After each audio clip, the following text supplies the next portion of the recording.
നമസ്കാരം. നമ്മളിന്ന് ഓർമ്മയുടെ ലോകത്തേക്ക് ഒരു യാത്ര പോവുകയാണ്. നിങ്ങളുടെ MA സൈക്കോളജി പഠനത്തിന്റെ ഭാഗമായ ന്യൂറോ സൈക്കോളജിക്കൽ അടിസ്ഥാനങ്ങൾ ബ്ലോക്ക് 1 യൂണിറ്റ് 3 ഉണ്ടല്ലോ. ഉം. അതിലെ ബ്രെയിൻ ഇമേജിങ്ങും ഓർമ്മയും എന്ന ഭാഗം. അതാണ് നമ്മളിന്ന് കുറച്ചും കൂടി ആഴത്തിൽ നോക്കുന്നത്. ശരി. പണ്ട് നമ്മൾ HM പോലെയുള്ളവരുടെ പഠനങ്ങളിൽ നിന്ന് ചില കാര്യങ്ങൾ മനസ്സിലാക്കി. അതെ, ലെഷൻ സ്റ്റഡീസ്. അതെ. പക്ഷേ ഈ പുതിയ ഇമേജിംഗ് ടെക്നോളജികൾ അത് എങ്ങനെയാണ് ആ പഴയ ധാരണകളെ ഉറപ്പിക്കുന്നതെന്നും ചിലപ്പോൾ മാറ്റുന്നതെന്നും നോക്കാം. തീർച്ചയായും ഇത് വളരെ പ്രധാനപ്പെട്ട ഒരു വിഷയമാണ്. ഓക്കെ, അപ്പം നമുക്ക് കാര്യത്തിലേക്ക് കടക്കാം. ഈ ഫങ്ഷണൽ ബ്രെയിൻ ഇമേജിംഗ്, അതായത് FMRI, PET ഒക്കെ, ഉം. അത് ഓർമ്മയുടെ പല തരങ്ങളെക്കുറിച്ച് എന്താണ് പറഞ്ഞു തരുന്നത്? നമുക്ക് ആദ്യം എപ്പിസോഡിക് മെമ്മറി എടുക്കാം. നമ്മുടെ ജീവിതത്തിലെ അനുഭവങ്ങൾ ഓർക്കുന്നത്. ശരിയാണ്. എപ്പിസോഡിക് മെമ്മറി നമ്മൾ ഒരു കാര്യം ഓർമ്മയിലേക്ക് എൻകോഡ് ചെയ്യുമ്പോഴും, അതായത് സൂക്ഷിക്കുമ്പോഴും, പിന്നെ അത് റിട്രീവ് ചെയ്യുമ്പോഴും, ഓർത്തെടുക്കുമ്പോഴും ഉം. തലച്ചോറിലെ മീഡിയൽ ടെമ്പറൽ ലോബ്, അതിൽ തന്നെ ഹിപ്പോക്യാമ്പസ്, ഈ ഭാഗങ്ങളൊക്കെ നല്ല ആക്റ്റീവ് ആവുന്നതായിട്ട് ഇമേജിംഗ് കാണിക്കുന്നുണ്ട്. അപ്പോ HMന്റെ കേസിൽ നമ്മൾ കണ്ട ആ ഹിപ്പോ ക്യാമ്പസിന്റെ തകരാറ്. അതെ, ഇത് ശരിവെക്കുന്നു. അതായത് വ്യക്തിപരമായ ഒരു അനുഭവം ഓർക്കുമ്പോൾ തലച്ചോറിൽ എവിടെയാണ് ആ ലൈറ്റ് കത്തുന്നതെന്ന് നമുക്ക് കാണാൻ പറ്റി. ഓക്കെ, കൊള്ളാം. അപ്പോ വ്യക്തിപരമായ ഓർമ്മകൾക്ക് ഹിപ്പോ ക്യാമ്പസ് തന്നെ പ്രധാനമായും. അതെ. ഇനി അടുത്തത് സെമാന്റിക് മെമ്മറി, അതായത് ലോകത്തെക്കുറിച്ചുള്ള പൊതുവായ അറിവുകൾ. ഒരു പൂച്ച ഒരു മൃഗമാണ്, അല്ലെങ്കിൽ ഇന്ത്യയുടെ തലസ്ഥാനം ഡൽഹിയാണ് എന്നൊക്കെയുള്ള അറിവുകൾ. ഉം. അതും ഇതേ ഹിപ്പോ ക്യാമ്പസ് തന്നെയാണോ കൈകാര്യം ചെയ്യുന്നത്, അതോ അവിടെ വ്യത്യാസമുണ്ടോ? അവിടെ വ്യത്യാസമുണ്ട്. ശരിക്കും പറഞ്ഞാൽ സെമാന്റിക് ഓർമ്മകൾക്ക്, പ്രത്യേകിച്ച് അത് പഴയ ഓർമ്മകളാണെങ്കിൽ, അതായത് ദീർഘകാലം സ്റ്റോർ ചെയ്തതാണെങ്കിൽ, നിയോ കോർട്ടെക്സ്, തലച്ചോറിന്റെ പുറംപാളി, അതിനാണ് കൂടുതൽ പ്രാധാന്യമെന്ന് പഠനങ്ങൾ പറയുന്നു. ഓഹോ. ഒരു പുതിയ ഫാക്ട് പഠിക്കുമ്പോൾ ഒരുപക്ഷെ ഹിപ്പോ ക്യാമ്പസിന് റോളുണ്ടാവാം.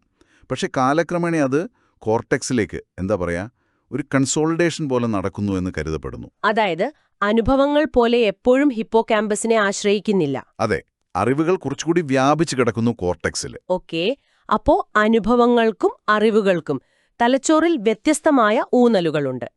ഇനി അടുത്തത് പ്രൊസീജറൽ മെമ്മറി. Skills, habits. അതെ, സൈക്കിൾ ഓടിക്കുന്നത്, ടൈപ്പ് ചെയ്യുന്നത്. HMന് പുതിയ സ്കിൽസ് പഠിക്കാൻ പറ്റിയിരുന്നു എന്ന് നമ്മൾ പഠിച്ചിട്ടുണ്ട്. ശരിയാണ്. പക്ഷേ അത് പഠിച്ച കാര്യം ഓർമ്മയുണ്ടായിരുന്നില്ല. അപ്പോൾ തീർച്ചയായും ഇത് വേറൊരു സിസ്റ്റം ആയിരിക്കുമല്ലോ. മീഡിയൽ ടെമ്പറൽ ലോബ് അല്ലെങ്കിൽ ഹിപ്പോ ക്യാമ്പസ് ആയിരിക്കില്ല. തീർച്ചയായുമല്ല. പ്രൊസീജറൽ മെമ്മറിക്ക് പ്രധാനമായും ബേസൽ ഗാംഗ്ലിയ, സെറിബെല്ലം, ഈ ഭാഗങ്ങളാണ് കൂടുതൽ ആക്റ്റീവ് ആവുന്നത്. ഇത് പലപ്പോഴും ഒരു അബോധപൂർവമായ പഠനമാണ്.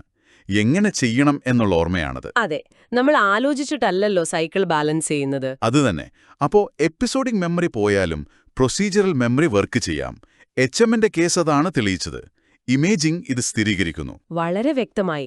ഇനി ഒന്നുകൂടിയുണ്ട്, ആ ടെക്സ്റ്റിൽ പറയുന്ന perceptual representation system, PRS. PRS കാഴ്ച, കേൾവി, ഇതിന്റെ രൂപങ്ങളെക്കുറിച്ചുള്ള ഓർമ്മ. ഒരു വാക്ക് പകുതി കണ്ടാലും പൂർത്തിയാക്കാൻ പറ്റുന്നതുപോലെ.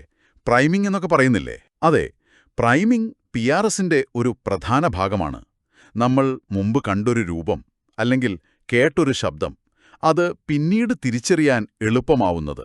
അവിടെ ഇമേജിംഗ് കാണിക്കുന്നത് എന്താണെന്ന് വെച്ചാൽ ആ സെൻസറി കോർട്ടെക്സ്, അതായത് വിഷ്വൽ കോർട്ടെക്സ്, ഓഡിറ്ററി കോർട്ടെക്സ്, ആ ഭാഗങ്ങളാണ് ആക്റ്റീവ് ആകുന്നത്. അപ്പോ ഇതിനും ഹിപ്പോ ക്യാമ്പസ് വേണ്ടേ?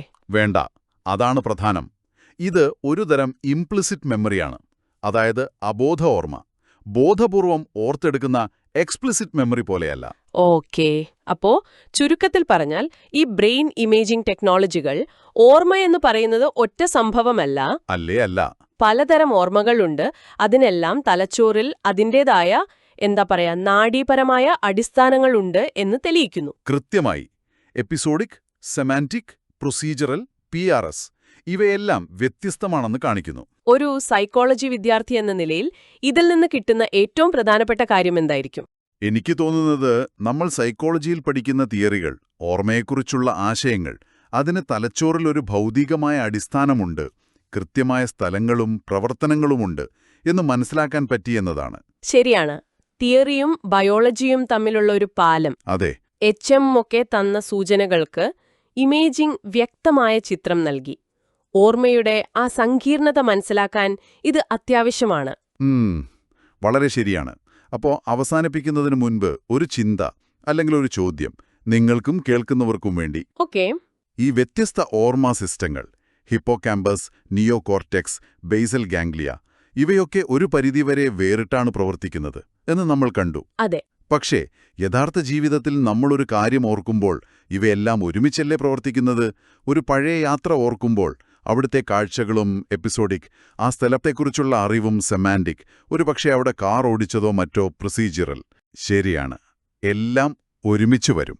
അതെ. അപ്പോ ഈ സിസ്റ്റങ്ങൾ തമ്മിലുള്ള ആ ഇന്ററാക്ഷൻ, ആ പരസ്പര ബന്ധം, അതിനെക്കുറിച്ച് ഇനിയും ഒരുപാട് പഠിക്കേണ്ടിയിരിക്കുന്നു അല്ലേ? തീർച്ചയായും. അതാണ് അടുത്ത ഘട്ടം. ഈ നെറ്റ്വർക്കുകൾ എങ്ങനെ ഒരുമിച്ച് പ്രവർത്തിക്കുന്നു എന്ന് മനസ്സിലാക്കൽ. അതെ. അപ്പോ അതിനെക്കുറിച്ച് ചിന്തിക്കാം. ഇന്നത്തെ ഈ വിശകലനത്തിന് വളരെ നന്ദി. നന്ദി.